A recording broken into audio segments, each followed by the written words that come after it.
Assalamualaikum warahmatullahi wabarakatuh. Waalaikumsalam warahmatullahi wabarakatuh. Bismillahirrahmanirrahim. Alhamdulillahi rabbil alamin. Wassalatu wassalamu ala asyrafil anbiya'i wal mursalin. Sayyidina wa maulana Muhammadin وعلى آله وأصحابه المجاهدين الطاهرين أما بعد. Saudara-saudara kaum muslimin seiman dan sekeyakinan yang berbahagia. Pada suatu hari seketika sedang berkumpul dengan para sahabat, Rasulullah pernah memberikan peringatan. Beliau bersabda, yushiku an tada'a alaikumul umamu kama tada'al akanatu ala qas'atiha. Pada suatu saat nanti akan datang di tengah-tengah kamu wahai umat Islam, di mana orang-orang lain di sekeliling kamu akan bersatu mengerubungi kamu seperti bersatunya orang-orang mengerubungi makanan di atas meja hidangan. Akan datang satu saat nanti di mana kondisimu dikepung sedemikian rupa, yang barat mau menerkam, yang timur mau menghantam, yang selatan mau menginjak-injak, yang utara pun akan menjelajah. Kondisimu seperti makanan di atas meja hidangan. Sebagian sahabat merasa heran dan terkejut, lalu mereka bertanya, amin qillati nahnu yawma izin ya Rasulullah. Apakah jumlah kami pada waktu itu sedikit ya Rasul? Kami sampai dikepung sedemikian rupa? Beliau menjawab, bal antum yawma izin katsir. Sama sekali tidak. Kamu tidak sedikit pada saat itu. Bahkan jumlahmu sangat banyak. Kamu adalah mayoritas. Walakinnakum ghusa'un ka ghusa'is sail. Tetapi keadaanmu saat itu persis seperti buih di lautan. Banyak tetapi centang perenang. Banyak tetapi tidak punya daya dan kekuatan. Banyak tapi dipermainkan gelombang lautan, dihempaskan ke tepian pantai tanpa punya makna dan arti. Kondisimu pada saat itu kuantitas yang tanpa kualitas. Sehingga orang lain enak saja mengepung kamu. Akidahmu didangkalkan, dibanjiri dengan peradaban dan kebudayaan yang menjauhkan dari agama. Dari segi maksiat dan munkarat seluruhnya mengepung sampai kita melepaskan nilai-nilai Islam kita ini. Dan celakanya, sambung beliau, وَلْيَنْزِعَنَّ فِي قُلُوبِ عَدُوِّكُمُ الْمَهَابَةَ مِنْكُمْ. Akan dicabut kehebatanmu di mata musuh-musuhmu. Sehingga pada saat seperti itu, orang lain memandangmu umat Islam enteng saja, remeh saja, tidak ada apa-apanya. Sudahlah, pokoknya umat Islam sikat saja. Umat Islam enteng, umat Islam kecil, umat Islam tidak ada apa-apanya. Alangkah ironinya, alangkah menyedihkannya, memilukan dan sekaligus memalukan. Umat yang mayoritas ini dipermainkan oleh yang minoritas. Umat yang jumlahnya terbesar, terbanyak, bahkan konon menurut catatan sampai 90%, tapi dipermainkan oleh mereka kelompok-kelompok kecil ini. Walyakzifanna fi qulubikumul wahn. Pada saat itu di hatimu dicampakkanlah penyakit wahan. Sahabat kemudian bertanya, wa mal wahnu ya Rasulullah? Apakah penyakit wahan itu ya Rasul? Beliau menjawab, hubbud dunya wa karahiyatul maut. Penyakit wahan itu tidak lain hubbud dunya wa karahiyatul maut. Terlalu cinta kepada dunia dan terlalu takut kepada mati. materialistis, dan takut resiko. Dua penyakit inilah yang menyebabkan walaupun umat ini mayoritas, tapi dipermainkan oleh yang minoritas. Walaupun dia golongan terbesar, tapi nasibnya seperti makanan di atas meja makan. Dari segala macam penjuru mau menghantam dia. Saudara-saudara kaum muslimin yang berbahagia, ini merupakan analisa sosial bahwa pada suatu saat nanti akan terjadi di tengah-tengah umat di mana kita dihantam dan diserbu dari segala macam penjuru. Akidah didangkalkan, peradaban dan kebudayaan dirusak, makanan dan minuman diracuni, pakaian ditelanjangi dan lain sebagainya, sampai kita melepaskan nilai Islam yang kita cintai ini. Kondisi sosial ini satu saat akan datang kepada kita. Demikian analisa dan peringatan dari Rasulullah sallallahu alaihi wasallam. Marilah sekarang kita melihat, adalah benar bahwa di zaman sekarang kita insya Allah tidak akan mengalami perang Badar sehebat yang pernah dialami oleh Rasul dan para sahabatnya. Tetapi sesungguhnya perang yang kita hadapi di zaman sekarang ini tidak kalah hebatnya dengan perang Badar, tidak kurang dahsyatnya dengan perang Uhud, tidak kurang ngerinya dari perang Khandaq. Hanya saja yang kita hadapi sekarang ini bukan ujung pedang, bukan ujung tombak, bukan ujung panah. Yang kita hadapi sekarang ini adalah perang akidah, perang ideologi, perang mempertahankan keyakinan. Yang kalau kita kalah sekarang, kita memang masih beragama. Tetapi anak kita, cucu kita, generasi yang akan hidup 5, 10, 20, 30 tahun yang akan datang, wallahu a'lam bissawab. Islam, saudara-saudaraku, tidak mungkin hilang dari dunia. Tetapi tidak mustahil Islam gulung tikar dari desa kita. Tidak mustahil Islam gulung tikar dari kampung dan kota kita, jikalau kita tidak menjaganya, jikalau kita tidak memeliharanya, bahkan jikalau kita tidak mewariskannya kepada anak-anak kita, generasi yang akan datang. Marilah kita mengingat sejenak bagaimana Islam di Spanyol yang pernah jaya, pernah mewarnai daratan Eropa, dan yang sekarang hanya sekedar tinggal ceritanya saja. Ini pernah diperingatkan oleh Rasul dalam satu hadis, sayati ala ummati zamanun la yabqal Islam illa ismun wala minal Quran illa rasmun. Akan datang satu masa di tengah umatku di mana pada masa itu Islam ada tapi hanya tinggal sekedar namanya saja, dan Quran pun ada tapi cuma sekedar tinggal tulisannya saja.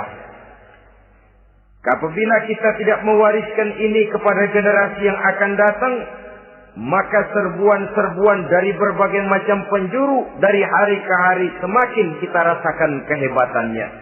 Tidak mustahil sejarah Spanyol akan terjadi di desa kita, akan terjadi di kampung kita, akan terjadi di kota kita.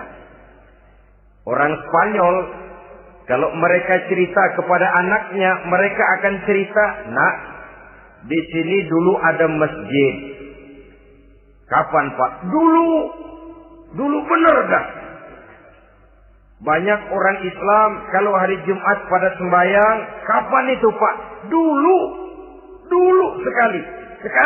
Sekarang cuma sekedar tinggal ceritanya saja. Bukankah sesuatu yang sangat tidak mustahil apabila kita tidak menjaga dan mewariskan Islam ini kepada generasi yang akan datang, maka serbuan-serbuan akan membawakan hasil yang diinginkan oleh para penyerbu itu tadi. Kita sudah menjadi umat yang mayoritas, tetapi umat yang mayoritas ini menurut Rasul dikepung sedemikian rupa, akidahnya didangkalkan, peradaban dan kebudayaannya ditekan sedemikian rupa, kehidupan sosialnya dibuat individualis. Kemudian dari segi pergaulan, pakaian, makanan, minuman dan sebagainya diracuni sampai dia tidak lagi berpegang teguh kepada agamanya. Dan dikala itu hilang kehebatan umat ini di mata musuh-musuhnya. Orang lain memandang kita ringan saja, enteng saja, satu umat yang sudah kehilangan wibawa. Padahal konon kabarnya kita mayoritas, tapi enak saja dikutak-kutik orang lain. Dan dikala itu di hati kita merajalela penyakit wahan. Penyakit wahan itu apa? Pertama, hubbud dunia, terlalu cinta kepada dunia. Terlalu cinta kepada dunia yang menyebabkan kita lupa. Lupa akan tanggung jawab dan kewajiban. Lupa meneruskan dan mewariskan Islam kepada generasi yang akan datang. Kita berlomba hanya untuk mengejar dunia dan seluruh isinya. Baik dia bernama material, baik dia bernama seksual, baik dia bernama pangkat, jabatan dan kedudukan, berlomba-lomba kita di dalamnya. Sampai tercampaklah penyakit hubbud dunia di dalam hati ini. Berurat dan berakar dunia itu, sulit dan berat kita berpisah daripadanya. Akibatnya kemauan untuk berbuat demi dan atas nama agama sangat sulit terwujud di dalam kehidupan ini. Yang kedua, karahiyatul maut, terlalu takut kepada mati.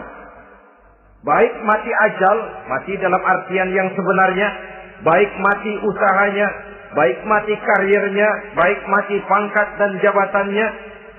Sehingga dengan demikian akibatnya jatuhlah kita menjadi umat yang kehilangan wibawa di mata orang lain. Saudara-saudara kaum muslimin rahimakumullah. Saya katakan tadi, perang yang kita hadapi di zaman sekarang adalah perang akidah. Perang menghadapi peradaban dan kebudayaan yang menghancurkan moral daripada anak-anak kita.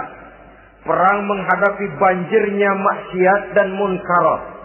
Yang di tengah-tengah itu, di samping berkewajiban menjaga diri dan keluarga, kita pun juga berkewajiban menjaga anak-anak kita, generasi yang akan datang.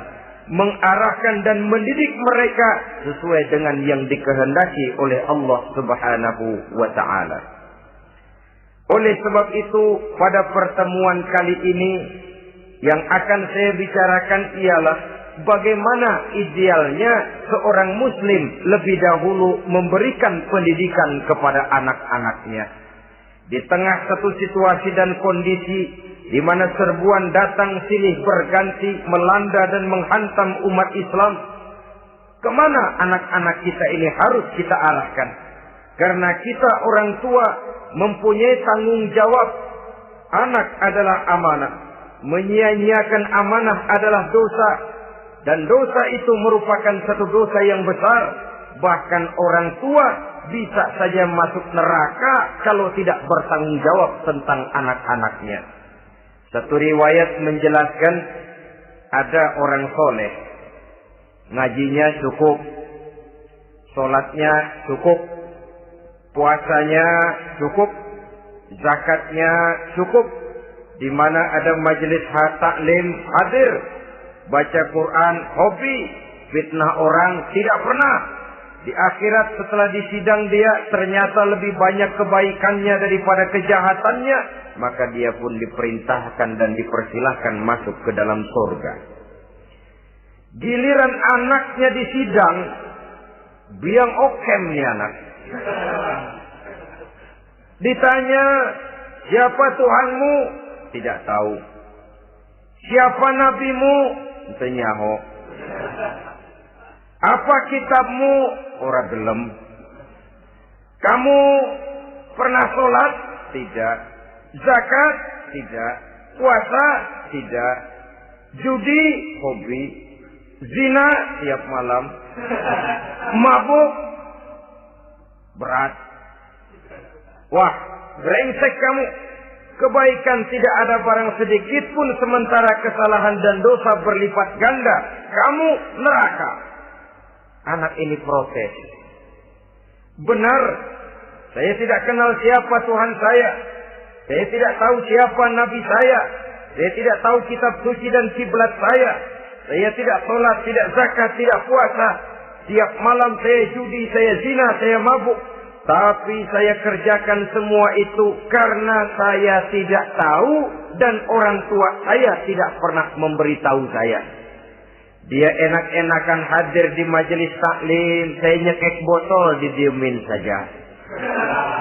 Dia enak-enakan baca Quran, saya zina, didiamkan saja. Saya bukan tidak mau, orang tua saya sama sekali tidak pernah mendidik saya. Dia mau benar sendiri. Maka kalau sekarang saya harus masuk ke dalam neraka, saya menuntut agar orang tua saya ikut sama-sama bergabung dengan saya ke dalam neraka. Gara-gara dia tuh saya jadi begini. Orang tuamu yang mana? Tuh, yang barusan mau ke surga. Ini orang tua yang sudah mau berangkat ke surga dipanggil. Sebentar dulu, Mas. Ini benar anak kamu? Iya, Pak. Waktu di dunia kamu tidak pernah ajarin dia ngaji? Sampai dia tidak kenal Tuhannya, tidak kenal nabinya, tidak kenal kiblat dan kitab sucinya? Iya, Pak. Dia tidak sholat, kamu diamkan saja. Dia tidak puasa, tidak zakat, kamu bersikap masa bodoh. Bahkan dia judi, dia zina, dia mabuk, kamu pun berdiam diri saja. Iya, Pak. Tahukah kamu bahwa anak ini adalah amanah? Menyia-nyiakan amanah artinya khianat. Dan khianat adalah dosa yang sangat besar. Kamu tidak bertanggung jawab. Maka kamu, anakmu, gabung ke dalam neraka. Saudara-saudara kaum muslimin rahimakumullah. Itu sebabnya Allah pesan benar-benar, ya ayyuhalladzina amanu qu anfusakum wa ahlikum nara. Hai orang-orang yang beriman, jaga dirimu dan keluargamu, istri, anak, orang-orang yang menjadi tanggung jawab dan kewajiban kita, jaga dan pelihara mereka dari api neraka. Saudara-saudara kaum muslimin, lalu kalau kita orang-orang tua yang hidup di zaman sekarang ini sudah sering beristighfar, mengurut dada, melihat situasi, membaca peta keadaan, konon tantangan yang akan dihadapi oleh anak-anak kita 15, 20, 25 tahun yang akan datang jauh lebih berat dari apa yang kita hadapi sekarang ini. Maka adalah wajar jika kita sebagai orang tua yang cinta kepada agama, cinta kepada anak-anak kita, berpikir untuk mewariskan nilai-nilai yang luhur ini kepada anak-anak kita generasi yang akan datang.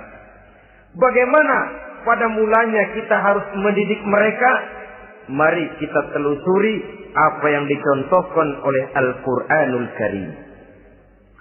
Orang-orang tua bijaksana yang diceritakan dalam Al-Quran, kalau sudah berpikir tentang anak-anaknya generasi yang akan datang, pendidikan pertama yang diberikan kepada anaknya ternyata adalah persoalan akidah. Nabi Ibrahim, pertanyaan yang paling merisaukan beliau buat anak cucunya ialah, ma ta'buduna min ba'di. Saudara bisa lihat surah Al-Baqarah ayat 133. Anak-anakku, kalau pada satu saat nanti aku, ayahmu ini sudah tidak ada lagi, meninggalkan kamu semua, meninggalkan kehidupan dunia ini, ma ta'buduna min ba'di, apa yang akan kamu sembah nak kalau ayah sudah tidak ada lagi? Jikalau ayahmu sekarang masih rajin ke masjid, melakukan rukuk dan sujud, i'tikaf dan membaca Quran, kalau satu saat ayahmu meninggalkan dunia ini, masihkah engkau mau ke dalam masjid? Masihkah engkau rukuk dan sujud? Masihkah engkau i'tikaf? Ma ta'buduna min ba'di, apa yang akan kamu sembah kalau aku ayahmu tidak ada lagi nak? Ditanamkan bukan hanya keyakinan bertauhid, sekaligus juga menyembah kepada Allah yang kita yakinkan dengan tauhid itu tadi. Bukankah berbeda dengan kita kebanyakan orang tua sekarang? Kita tidak pernah berpikir masa buduna min ba'di. Kalau bapak tidak ada, kamu nyembah apa nak? Kita orang tua sekarang pagi-pagi malah berpikir masa kuluna min ba'di. Kalau bapak nggak ada, kamu nanti makan apa nak? Bukan nyembah apa yang kita pertanyakan. Bukan nyembah apa yang kita khawatirkan. Makan apa nak? Maka yang dicari lalu sekolah-sekolah yang bonafit. Yang tidak peduli apakah itu merusak imannya, mematikan akidahnya, menghancurkan keyakinannya. Yang penting ada jaminan hari depan bisa dapat lapangan kerja. Akibatnya berduyun-duyun orang-orang tua muslim menyekolahkan anaknya di sekolah-sekolah yang bukan Islam, yang nyata-nyata membahayakan akidahnya. Dididik dengan kultur dan budaya yang bertentangan dengan nilai-nilai agamanya. Bukankah ini berarti merelakan anak untuk dikafirkan? Bukankah ini artinya menyerahkan anak untuk ditulis menurut selera para pendidik yang tidak sesuai dengan nilai akidah yang dimilikinya? Mengapa kita tidak berpikir seperti Nabi Ibrahim yang sebelum memberikan pendidikan kecerdasan, sebelum pendidikan matematika, IPS, PSPB dan disiplin ilmu lainnya, yang pertama ditanamkan ma ta'budu min ba'di. Kalau ayahmu tidak ada, kamu menyembah apa nak? Menyembah Allah, apa nanti malah menyembah harta? Menyembah Allah, apa nanti malah mendewa-dewakan pangkat dan jabatan? Menyembah Allah, apa malah nanti menyembah alam? Itu yang dikhawatirkan Nabi Ibrahim kepada generasi yang akan datang. Dan itu saudara-saudara yang seharusnya mengkhawatirkan kita kepada anak-anak kita generasi yang akan datang. Lihatlah serbuan akidah di zaman sekarang ini. Dimanfaatkan kemiskinan kita umat Islam. Diberikan kita tawaran berupa beras, pakaian, obat-obatan, kalau perlu beasiswa, asal bisa melepaskan keislaman kita ini. Bertahap, sedikit demi sedikit, step by step, shibran bi shibrin wa zira'an bi zira'in. Dan harus saya ingatkan, orang di zaman sekarang tidak mungkin menghantam Islam secara frontal. Tidak mungkin menghantam Islam terang-terangan, apalagi mengerahkan satuan militer. Tidak. Orang berhitung bagaimanapun kondisi dan kualitasnya umat Islam, mereka masih punya satu modal penting, fanatisme agama. Kalau ini disulut, api jihad segera berkobar dan hanya maut yang bisa menghentikan orang yang dibakar dengan semangat jihad. Orang tahu itu.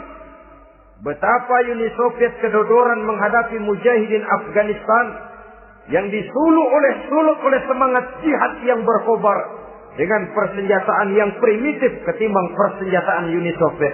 Entos mereka pantang surut mundur ke belakang. Jadi jangan mimpi bahwa orang mau menghantam Islam ini dengan melarang pengajian, meruntuhkan masjid, menyegel pondok pesantren. Tidak. Melarang orang sholat. Tidak. Kalau perlu masjid diperbanyak, musola diperbesar. Tapi bikin itu masjid seperti museum. Besar, megah, mercusuar. Tapi bikin seperti museum. Tempat orang kagum, tempat orang memuji, tapi sunyi dari nilai-nilai ibadah. Saudara-saudara kaum muslimin, untuk sampai kepada penghantaman akidah, jalan yang paling mudah dirintis sekarang ini secara bertahap dan sistematis memisahkan umat Islam dari Islamnya. Biarkan mereka bernama Muslim. Biarkan di atas kartu penduduknya tertulis agama Islam. Tapi tanamkan budaya-budaya yang menyebabkan cara bergaul mereka, cara berumah tangga mereka, cara bertetangga mereka, sampai kepada cara mereka berpakaian, cara mereka bergaul, cara mereka makan dan minum, Cara mereka mendidik dan menyekolahkan anak sama sekali tidak lagi mencerminkan nilai-nilai yang islami.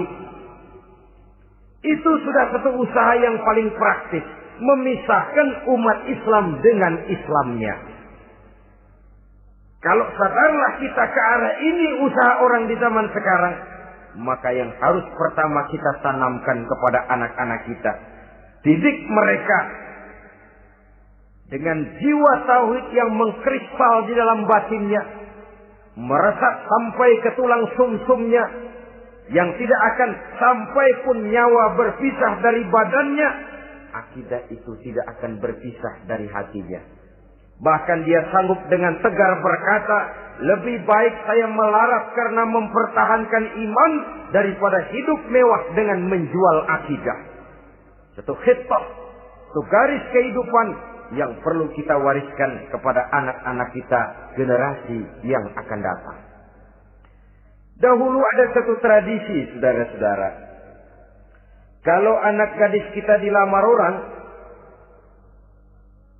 lalu bertanya, anakmu mau ngelamar gadis saya, apa sudah khatam Quran berapa kali? Apa sudah bisa baca kitab macam-macam dan lain sebagainya? Sehingga lahirlah satu kebanggaan. Apapun motifnya, tapi pertanyaan semacam ini zaman sekarang sudah langka. Paling-paling yang ditanya kalau anaknya dilamar orang, anakmu kerja di mana? Gajinya sebulan berapa? Kendaraannya bebek apa soang? Apa-apa. Itu yang kita pertanyakan, berkisar di seputar materi, kerja, job, status sosial, dan lain sebagainya. Perkara bisa baca Quran atau tidak, nomor 18. Perkara sembahyangnya rajin apa tidak, nomor 36. Saudara hadirin, akibatnya terjadi pergeseran nilai. Maka mendidik anak menurut tuntunan Quran adalah seperti yang diberikan contoh oleh Luqmanul Hakim, yang diceritakan dalam surah Luqman mulai ayat 11 dan selanjutnya. Apa pendidikan pertama yang harus kita berikan kepada anak? Pertama, ya bunayya la tusyrik billah. Wahai anakku, jangan sekali-kali engkau menyekutukan Allah. Nah, jaga tauhid, pelihara iman, mantapkan akidah. Ini dasar yang pertama. Belum lagi anak mengenal berbagai macam disiplin ilmu, yang pertama ditanamkan tauhid. Ini yang mendasari kehidupan. Ini yang akan menjadi mewarnai dan menjadi warna dari kepribadian seseorang. Sentuhan jiwa tauhid di dalam diri si anak. Belum lagi sempat dia kenal yang lain. Yang pertama yang kita tanamkan, kita wariskan, kita berikan, la tusyrik billah. Jangan sekali-kali menyekutukan Allah. Nah, kalau ini sudah tertanam, ini sudah merupakan satu fondasi yang kuat. Selebihnya nanti tinggal melihat bakat si anak, kemana dia harus dididik. Yang terpenting nilai iman lebih dahulu tanamkan. Dan untuk menghancurkan nilai keimanan, saudara-saudara, saya katakan, ingatkan kepada hadis di awal tadi, dikepung kita dari berbagai macam penjuru agar bisa melepaskan nilai-nilai iman dan keyakinan. Proses pendangkalan akidah, ditanamkan keraguan kepada agama, ditanamkan rasa malu beragama, sholat malu, baca Quran malu, berangkat ke masjid malu, pakai jilbab malu. Ditanamkan rasa malu beragama, sehingga bertahap sedikit demi sedikit kita mulai berpisah dengan kehidupan beragama. Ditanamkan hal yang sedemikian rupa dari berbagai macam penjuru. Dihantam akidah kuat, dihantam dari segi peradaban dan kebudayaan. Diperbanyaklah peradaban dan kebudayaan yang bukan mendekatkan kita dengan agama, malah mendekatkan kita dengan neraka. Menjauhkan kita dari agama, menjauhkan kita dari nilai-nilai luhur yang diwariskan oleh orang-orang tua kita terdahulu. Adalah kewajiban kita yang pertama mendidik anak, menanamkan roh, jiwa, dan semangat tauhid di dalam diri mereka. Saudara-saudara kaum muslimin rahimakumullah. Kenapa kita lebih dahulukan menanamkan jiwa, roh, dan semangat tauhid ini kepada anak-anak kita? Pertama, kita tidak hanya ingin sekedar mempunyai anak yang pintar, tetapi lebih daripada itu kita pun ingin mempunyai anak yang benar. Segala macam disiplin ilmu, segala macam bentuk penalaran ilmiah dan pengisian intelektualitas manusia mungkin di satu sisi akan membuat dia pintar, tapi di sisi lain belum tentu akan membuat dia benar. Nabi pernah memberikan peringatan, "Man izdada ilman wa lam yazdad huda, lam yazdad minallahi illa bu'da." Orang yang hanya bertambah ilmu pengetahuannya, tapi tidak bertambah hidayah dari Allah, tidak makin mantap keimanannya, maka seluruh nilai-nilai ilmunya hanya akan menjauhkan dia dari Allah Subhanahu wa Ta'ala. Dan adalah lebih merupakan azab daripada nikmat kalau kita diberikan ilmu pengetahuan yang hanya akan menyebabkan kita semakin jauh dari Allah Subhanahu wa Ta'ala. Yang kedua, sesungguhnya roh, jiwa, dan semangat tauhid yang melekat dalam diri anak pada puncaknya akan melahirkan satu disiplin murni yang tumbuh dari dalam dirinya sendiri, di mana si anak dalam kehidupannya merasakan dimanapun dia berada, kemanapun dia pergi, ia selalu merasakan kehadiran Allah dekat dalam hidupnya. Ia sadar sesadar-sadarnya bahwa tidak ada satu perbuatan yang bagaimanapun kecilnya yang bisa disembunyikan dari kekuasaan Allah Subhanahu wa Ta'ala. Yang ketiga, dengan penanaman roh, jiwa, dan semangat iman ini, maka diharapkan anak-anak nanti pada pertumbuhannya sanggup mengendalikan hawa nafsunya. Dengan kata lain, bahwa penanaman jiwa tauhid, penanaman roh dan semangat keimanan ini merupakan kondisi dasar yang harus dilakukan sebelum yang lain-lainnya. Kemudian pendidikan kedua yang diberikan oleh Al-Quran melalui contoh dan model dengan Luqmanul Hakim ini, setelah menanamkan tauhid, ditanamkanlah kepada si anak ini rasa hormat kepada orang tuanya. Wa wasainal insana biwalidayhi, dan kami wasiatkan kepada manusia untuk berbakti kepada ibu bapaknya. Hamalathu ummuhu wahnan ala wahnin, karena ibunya telah mengandungnya dengan kepayahan di atas kepayahan. Maksudnya dengan kepayahan dan kelelahan yang berlipat ganda. Sehingga ketika Rasul ditanyakan orang, "Ya Rasul, siapa yang paling harus saya taati di dunia ini?" Beliau menjawab, "Ibumu." Kemudian, "Siapa lagi ya Rasul?" "Ibumu." Setelah itu, "Siapa lagi ya Rasul?" "Ibumu." Dan kemudian, "Siapa ya Rasul?" "Bapakmu."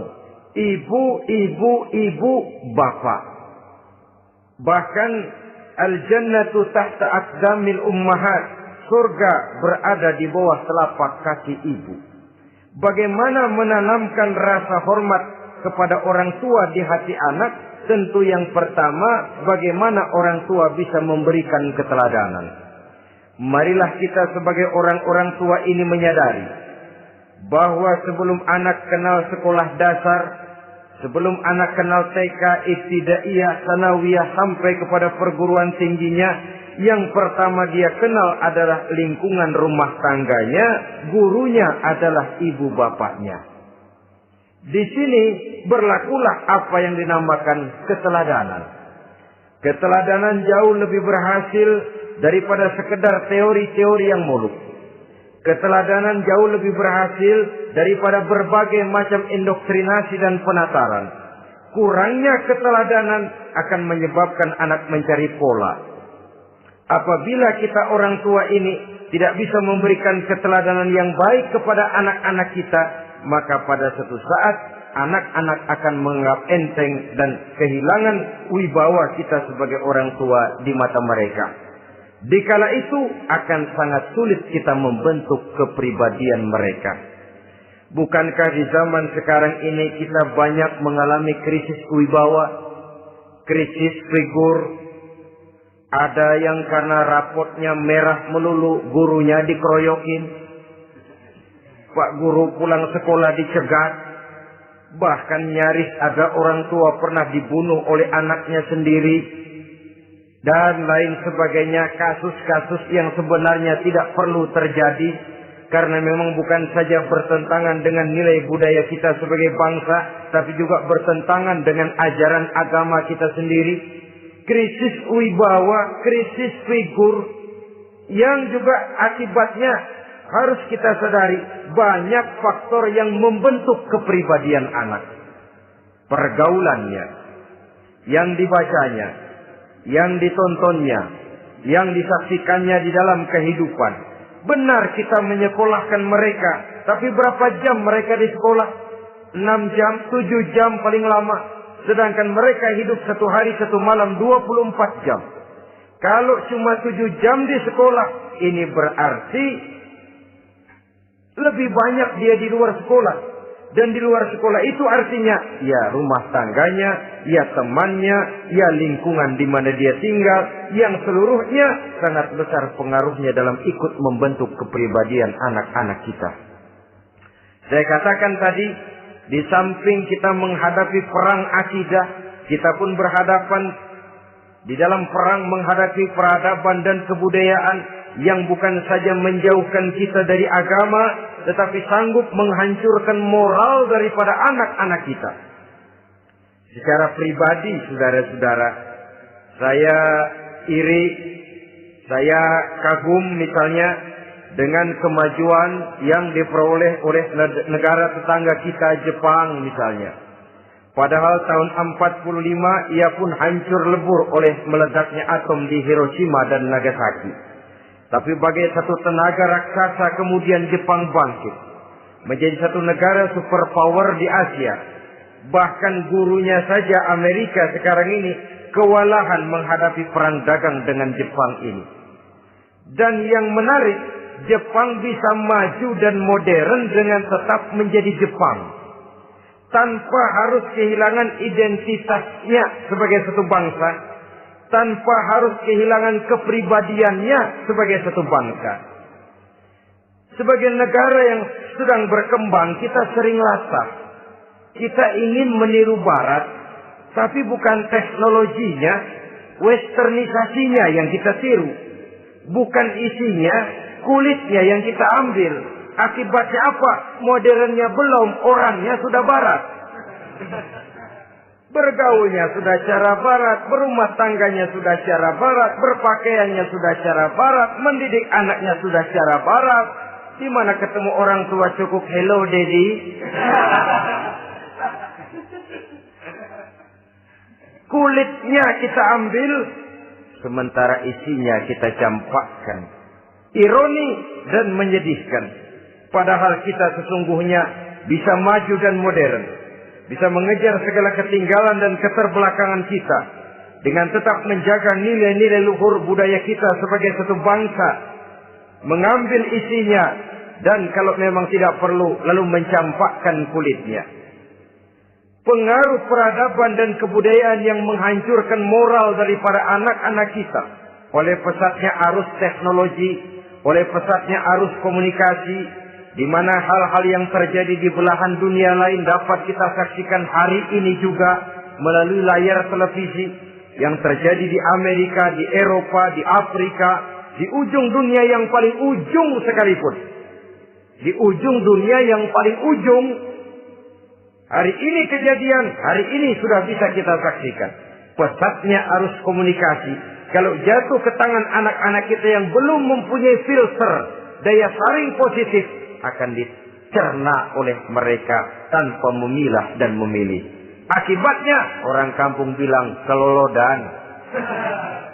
Makan nggak dikunyah lagi. Tentu saja akhirnya kelolodan. Dan kalau sudah kelolodan, menyusahkan kita seluruhnya. Oleh karena itu budaya menghormati orang tua perlu dijaga, perlu dipelihara dan diwariskan kepada anak-anak kita. Tali silaturahmi sehingga ada respeknya kepada orang tuanya. Jangan bapaknya dianggap CS, ibunya dianggap CS, kakeknya dianggap CS. Hilang rasa respek, hilang rasa menghormati. Sementara orang tua sendiri tidak bisa memberikan keteladanan, kurang mendapat perhatian dan lain sebagainya. Apalagi kalau baik ibu maupun bapak adalah orang-orang karier yang setiap hari sibuk menghadapi tugas masing-masing. Bapak sibuk rapat, pindah kantor sana kantor sini, ibu sibuk arisan, besarlah anak-anak di tangan pembantu dan lain sebagainya, sehingga dia merasa kurang mendapat perhatian, dan ini akan ikut membentuk warna dari kepribadian yang dimilikinya.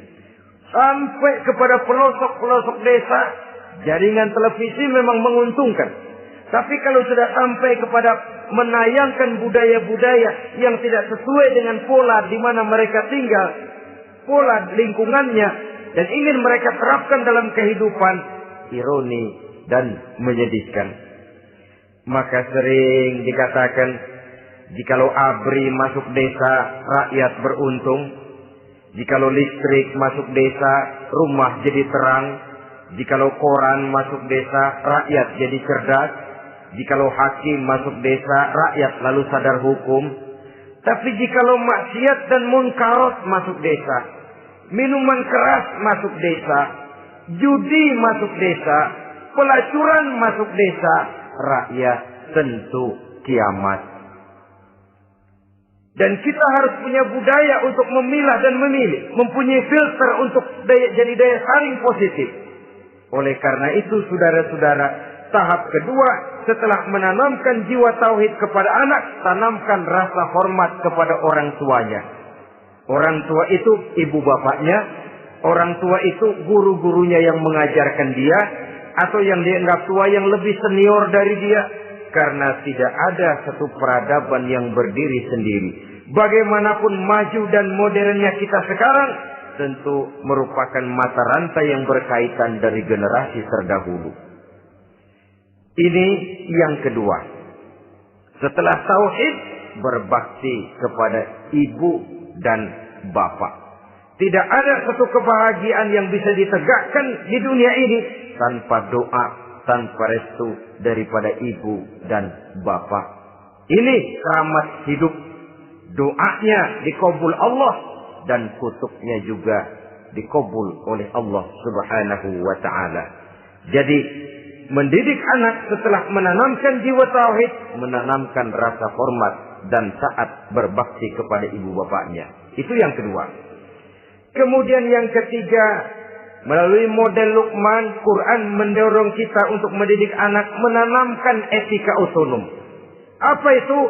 Ya bunayya, innaha in takum misqala habbatin min khardalin fatakun fi sakhratin aw fis samawati aw fil ardi ya'ti biha Allah. Wahai anakku, sesungguhnya kalau ada satu kebaikan yang kamu kerjakan, kecil, tidak nampak oleh pandangan mata yang zahir, yang kecil itu tersembunyi di puncak langit, di dasar bumi yang paling dalam, atau di tengah batu hitam sekalipun, Allah pasti mengetahuinya dan pasti akan memberikan balasan yang seadil-adilnya. Pendidikan apa ini? Pendidikan moral. Menanamkan etika otonom. Nah, kau berbuat baik jangan karena dilihat orang. Kau tidak mau melakukan kejahatan jangan cuma karena ada polisi. Kalau ada polisi kau tidak mau jahat, kucing juga begitu. Coba lihat kucing. Taruh ikan asin di piring kaleng, tongkrongin. Aduh, kucing kalem, sopan, tenang. Sedikit kita lengah, habis ikan digarap. Tapi ditanamkan satu kesadaran, kemanapun kau pergi, apapun yang kau kerjakan, tersembunyi di tengah batu, di dasar bumi, di puncak langit, Allah pasti tahu. Dalam bahasa yang ringan, Kita ini diawasi oleh 2 hiperkomputer yang maha sensitif. Produksi langit, mereknya Rockheed dan Asid. Itu komputer yang sangat peka dan sensitif. Jangankan kita berbuat, kita berniat baik saja, komputer sudah nyatet sendiri. Inilah yang orang sekarang namakan waskat, pengawasan malaikat. Kalau hidup sudah merasa diawasi oleh malaikat, waskat berhasil. Tapi kalau waskat sudah diawasi malah nekat, itu yang gagal. Atau yang diawasi dan yang mengawasi sama-sama sepakat, itu juga bisa cincai. Saudara-saudara kaum muslimin rahimakumullah. Waskat dalam pengertian kita muslim, bagaimana hidup ini merasakan diawasi oleh malaikat. Intelektualitas yang tinggi sekalipun, IQ yang nilainya plus sekalipun, disiplin ilmu yang bagaimanapun banyak yang memenuhi benak kita tanpa diiringi oleh etika otonom, orang sering mencari celah dan kesempatan. Mencari celah dan kesempatan. Tapi kalau sudah merasa, kemanapun saya pergi, dimanapun saya berada, kebaikan bagaimanapun sekecilnya saya lakukan, toh Allah pasti akan memberikan balasan. In khairan fa khairun, wa in syarran fa syarrun. Jikalau baik, baik balasan yang kita terima. Jikalau jahat, jahat kejahatan yang kita terima. Kalau sudah ke arah ini kita berpikir, maka sesungguhnya kalau kita berbuat baik kepada orang lain, hakikatnya kita sudah berbuat baik kepada diri kita sendiri. Lalu tidak ada merasa rugi berbuat baik kepada orang. Karena manakala dia melakukan kebaikan kepada orang lain, artinya dia sudah berbuat baik untuk dirinya sendiri. Jadi setelah tauhid, kemudian berbakti kepada ibu bapak, yang ketiga baru pendidikan tentang akhlak, tentang moral. Pola ini yang sering terlupakan oleh kita. Bahwa bagi kita itu pendidikan tidak lain upaya mencerdaskan otak anak. Jangan sampai sebab ini kelihatannya pembangunan makin maju, persaingan hidup makin tajam, tensi ekonomi semakin tinggi. Sementara jumlah tenaga kerja dengan lapangan kerja yang tersedia jauh dari mencukupi. Jikalau tidak membekali anak dengan pendidikan yang menunjang lapangan pekerjaan, orang tua khawatir, takut sekali anaknya jadi gelandangan. Dikhawatirkannya kehidupan dunia ini, sementara dia lupa kalau anaknya bisa jadi gelandangan di akhirat. Padahal selama-lamanya gelandangan di dunia, paling seumur manusia itu 60 tahun, 70 tahun lah umur orang sekarang. 70 itu sudah luar biasa itu. Tapi kalau harus menggelandang di akhirat, menjadi gelandangan di akhirat, alangkah menyedihkannya. Apakah akan kita korbankan satu kehidupan yang langgeng, abadi, cuma karena tertipu oleh fata morgana dan kamuflase? Kita korbankan yang sedikit, kita korbankan yang besar karena kita memilih yang sedikit. Dalam bahasa Al-Quran memang pernah diceritakan hidup ini hakikatnya perlombaan, saudara-saudara. Perlombaan. Dan di dalam perlombaan itu ada yang menang, ada yang kalah. Al-Quran lalu memberikan peringatan. Alhaakumut takatsur. Kamu telah lalai karena berlomba-lomba memperbanyak harta, mempertinggi pangkat dan kedudukan. Hatta zurtumul maqabir. Sampai kamu akan masuk ke liang kubur baru sadar. Apalagi kalau nafas sudah sampai di tenggorokan. Persis Fir'aun. Sudah tenggelam di lautan merah. Mau mampus. Baru dalam sekaratnya amantu birabbi Musa wa Harun. Kalau begini caranya, saya juga percaya kepada Tuhan Musa dan Harun. Percaya kepada Allah. Sudah mau mati. Baru amantu birabbi Musa. Kami percaya kepada Tuhan Nabi Musa, kata Fir'aun. Malaikat maut kalau benar dilelepin terus di laut. Mampus terus sekalian. Hidup ini memang kita berlomba. Berlomba dengan waktu. Berlomba dengan umur. Berlomba dengan tenaga. Berlomba dengan tetangga. Yang jangankan kita sampai mundur. Berhenti saja sejenak. Kita akan ditinggalkan oleh yang lain. Tiada kata mundur. Bahkan tiada kata berhenti. Sekali kita melangkah. Melangkahlah terus. Tapi berlombalah seperti yang dikehendaki Quran. Fastabiqul khairat. Berlomba-lombalah di dalam kebajikan. Jangan berlomba-lomba di dalam kemaksiatan, kemunkaran, kejahatan. Berlombalah dalam urusan kebaikan. Saudara-saudara kaum muslimin rahimakumullah. Tauhid, berbakti kepada ibu bapa, kemudian pendidikan tentang moral. Apabila pendidikan tentang moral sudah tertanam, barulah lihat bakat si anak. Kemana bakatnya? Anak saya kelihatannya dari kecil demennya main bedil-bedilan saja. Berikan itu. Kirim ke Magelang, masukkan akabri. Tapi dengan syarat 3 itu tadi. Iman sudah tertanam, rasa bakti kepada ibu bapak sudah ada dan punya nilai moral. Sehingga boleh jadi nanti dia menjadi jenderal yang beriman, yang berbakti kepada ibu bapaknya dan punya moral yang tinggi. Kan lebih baik rakyat rendah tapi akhlaknya tinggi daripada pejabat tinggi tapi moralnya rendah. Jauh lebih baik rakyat rendah punya moral tinggi ketimbang pejabat tinggi punya moral rendah. Nilai moral ini yang jadi ukuran dan barometer di masyarakat. Yang ini yang sering kita lupakan. Bahwa kehancuran satu bangsa dimanapun di dunia ini selalu dimulai dengan kehancuran moral daripada bangsa itu sendiri. Sekarang membina nilai moral ini berat. Gadis kita, remaja, putri diberikan pakaian jilbab, mungkin dia sendiri masih setengah-setengah. Ditambah lagi oleh ledekan temennya. Jilbab lah kuno.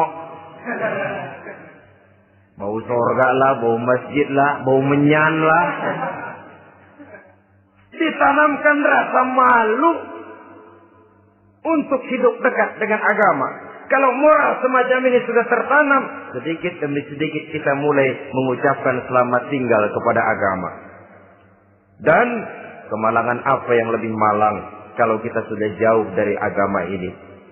Bukankah Islam telah menyelamatkan manusia dari penyakit jahiliyah dan membawanya kepada satu kehidupan yang maju dan modern? Kalau kita tinggalkan Islam ini, bukankah artinya kita akan kembali kepada satu zaman jahiliyah? Hanya saja jahiliyah itu berada di abad modern. Versinya tentu lebih modern.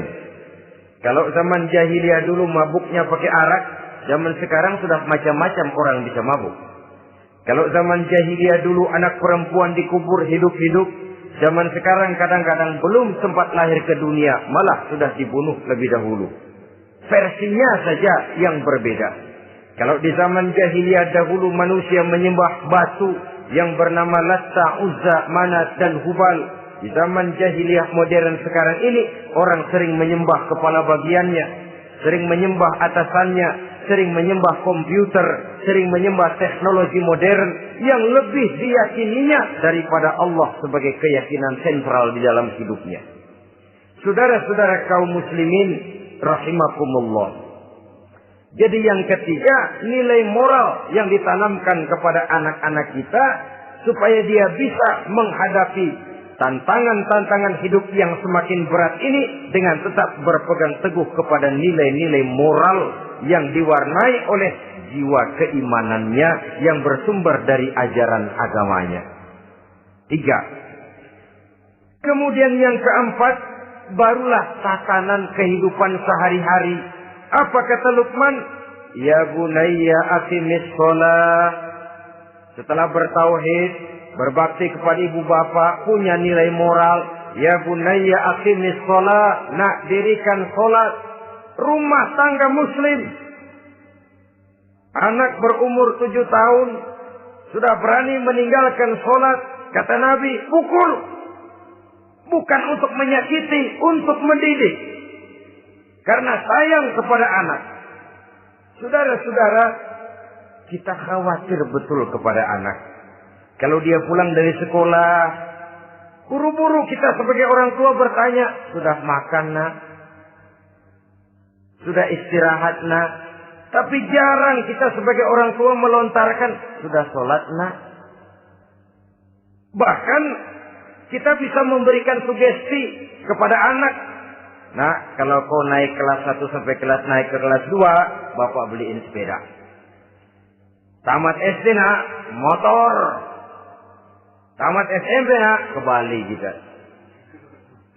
Tamat SMA nak, Singapura. Saudara-saudara, tapi kalau untuk urusan sholat misalnya, kita tidak pernah memberikan sugesti kepada anak-anak kita. Nah, kalau kau hafal Fatihah lengkap dengan artinya, bapak beliin sepatu. Nah, kalau kau bisa sholat dengan baik, cukup syarat rukunnya, bapak beliin sepeda. Ada rangsangan, ada sugesti yang membuat anak lebih tergerak untuk hidup dalam suasana keagamaan. Ya bunayya aqimis sholat, nak dirikan sholat. Sebab ini sandaran vertikal yang paling langsung antara manusia dengan Tuhannya. Menyadari bahwa sepanjang yang bisa dilakukan oleh manusia hanyalah berusaha dan kepastian sepenuhnya ada di tangan Allah.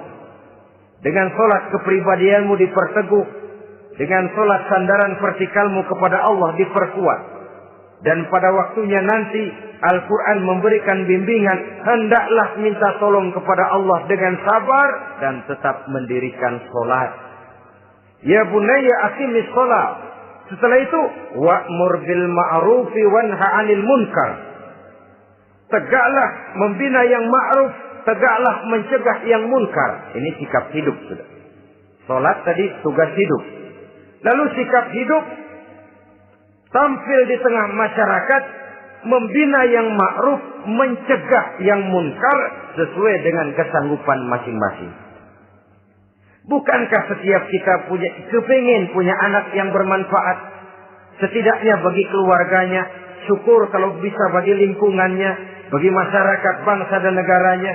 Dan satu di antara tanda orang yang bermanfaat, kalau dia bisa hidup menjadi penganjur yang ma'ruf dan pencegah yang munkar. Dan itu kalau tidak ada hidayah, sulit orang mau melaksanakan itu. Sebab apa? Ada kecenderungan belakangan ini di mana agama dianggap urusan pribadi.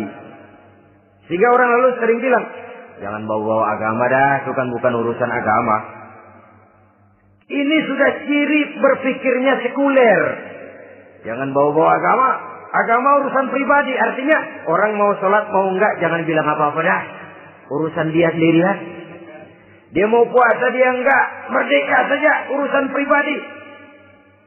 Agama bukan persoalan pribadi. Apalagi jika sudah menyangkut amar ma'ruf dan nahi munkar.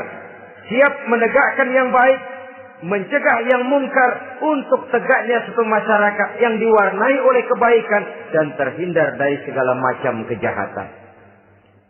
Dan terus ayat-ayat selanjutnya mencerminkan sikap hidup. Namun yang intinya cara mendidik anak yang baik yang dicontohkan oleh Al-Quran dengan Luqmanul Hakim sebagai model. Pertama, tanamkan tauhid. Yang kedua, tanamkan rasa hormat dan berbakti kepada ibu bapaknya. Yang ketiga, tanamkan moral, nilai akhlak yang tinggi. Setelah itu yang keempat, biasakan hidup dalam suasana keagamaan. Kontrollah sholatnya, kontrollah baca Qur'annya, kontrollah puasanya di bulan Ramadan. Ajaklah anak-anak sholat berjamaah.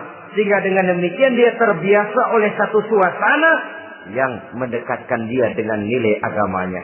Dari sana diharapkan nilai-nilai ilmu yang didapatnya dari bangku sekolah akan menciptakan keseimbangan dengan yang ditanamkan oleh orang tuanya dalam bentuk yang dijelaskan oleh surah Luqman itu tadi. Sehingga apabila keseimbangan ini terwujud akan menjalin keseimbangan dalam pola berpikir, dan keseimbangan dalam pola berpikir akan melahirkan keseimbangan dalam perbuatannya. Terwujudlah kita harapkan insan yang fid dunya hasanah wa fil akhirati hasanah. Inilah harapan kita semua. Mudah-mudahan Allah memberikan kekuatan kepada kita untuk mewariskan nilai-nilai yang baik kepada generasi yang akan datang. Sehingga esok harus lebih baik daripada hari ini. Dan lusa harus lebih baik daripada hari esok. Terima kasih atas perhatian saudara. Mohon maaf atas segala kekurangan. Usikum wa nafsi bitaqwallah. Wassalamualaikum warahmatullahi wabarakatuh.